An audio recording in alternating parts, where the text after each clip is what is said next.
Hello, everyone. I'm Nadine Muschette, and I'm a PhD candidate at the University of Hong Kong. I'm Jamaican. And in this talk, I want to share with you the top 3 global competencies that my research has been revealing that should be prioritized for Jamaican English language teachers in Japan in particular. And that's because my research focuses on global, that's local and global citizenship education in English language teaching from the perspective of Jamaicans teaching English in Japan. So these top 3 global competencies that I will share with you are going to come from across 5 global competence lists and frameworks that I have accessed for the purposes of my research. So what is global competence? Global competence is that combination of values, skills, and attitudes, knowledge as well, that allow us to effectively, harmoniously, and efficiently coexist with ourselves, with other people, and with nature.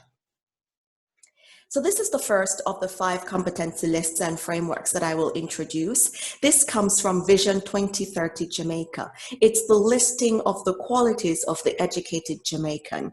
The educated Jamaican should love to learn, be well-rounded, speak an additional language. The educated Jamaican is a productive citizen worker, and contributes to national development. And you'll notice that all of these are primarily attitudes and reflective of Jamaican values. And number 3 is the only skill that's explicitly listed, and that's to speak an additional language. This is the listing of competencies for the ideal Caribbean citizen. And this comes from CARICOM, and CARICOM is like the EU of the Caribbean, for those who don't know. So as a CARICOM member state, Jamaica must produce or develop in its citizens the ideal Caribbean qualities. And these are they. Already we can see some similarities. We see knowing how to learn, knowing oneself, and that is related to the ideal, the educated Jamaican loving to learn, or loving learning and being rounded. The number 10 is ability to manage change and to transform society and self. And that, of course, relates to the educated Jamaican being willing and ready to contribute to national development.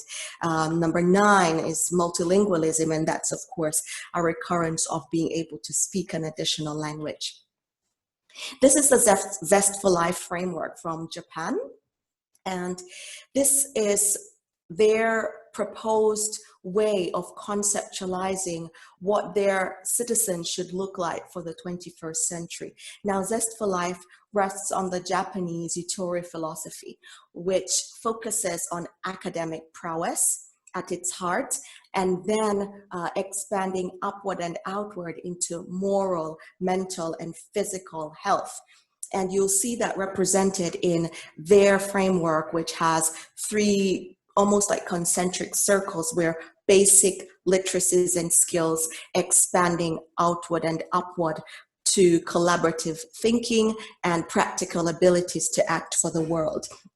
So if you look a little closer at the listing of the competencies within the framework, you will see some similarities to the Jamaica and CARICOM listing, like critical thinking, metacognition, and adaptability. But I want you to remember these 4 major terms or qualities for the higher skills, that's the ability to act for the world, should be evidenced in autonomous activities, relationship building, motivation to social participation, and responsibility for building a sustainable future. And those are specifically connected to the PISA Global Competence Framework and the 4 major listing of competencies that should be demonstrated by a global citizen. Now, to draw your attention to the outer circle, you will see the dimensions of global competence according to PISA. And PISA is the Program for International Student Assessment. And I've included PISA in my analysis and preparation for my research work because PISA is offering the first of its kind an international assessment of whether participating nations are developing globally competent citizens. Of course, there are criticisms of PISA, and the fact that PISA sometimes can be representing a global agenda that does not always include voices from the South or takes into serious consideration the learning context of the global South, which as Caribbean nationals we would be concerned about. But their framework and the fact that they now have a global competence test is of particular relevance because Jamaica intends to start participating in the PISA math, reading, and science tests in 2021. And of course, Japan consistently participates, except for 2018, when the first global competence test was done and neither Jamaica nor Japan participated. In fact, only 28 nations out of 80 that usually sets the three PISA tests did the 2018 competence in global competence test. Of course, they cited things like readiness, their curriculum, their teachers not ready. And these are things that as a teacher educator, I would be concerned about myself. But their framework is of particular relevance because it brings us to another layer of the international trajectory of global competence and its necessity for teachers in general and for my studied teachers of English. So this is the 21st century competency framework, actually first proposed by the US National Research Council as a framework of deeper learning in 2012, and it was adapted into the Ontario Foundation document for the discussion of their own global competencies. And I found it quite useful as I tried to prepare my first stage of my research, which was an online questionnaire. It was quite useful to divide and use these labels for global competencies. These are the three domains of global competencies: cognitive, interpersonal, and intrapersonal. And of course, the cognitive, as you might suppose, deals with our ability to think and reflect and just reasoning and those related skills. The intrapersonal is about the self, and you'll notice that there are more competencies in that domain here already. The self, knowing oneself, you saw that in the other frameworks as well, learning how to manage our emotions. And the interpersonal is about the relational aspect of our being and being able to interpret messages and respond appropriately to each other.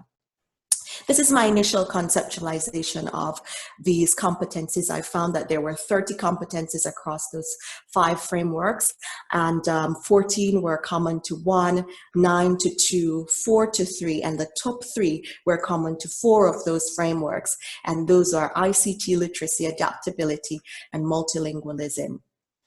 This is where I am now with my conceptualization of global competence for my study. You'll notice that I have maintained the 3 labels and domains of global competence. That's the interpersonal, intrapersonal, and cognitive.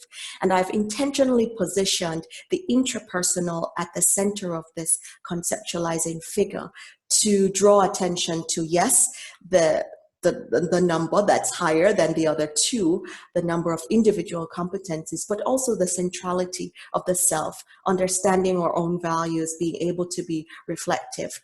And the 2 other domains are to the left and right, and they intersect and interact through the intrapersonal domain, and that's represented with the 2-way arrows.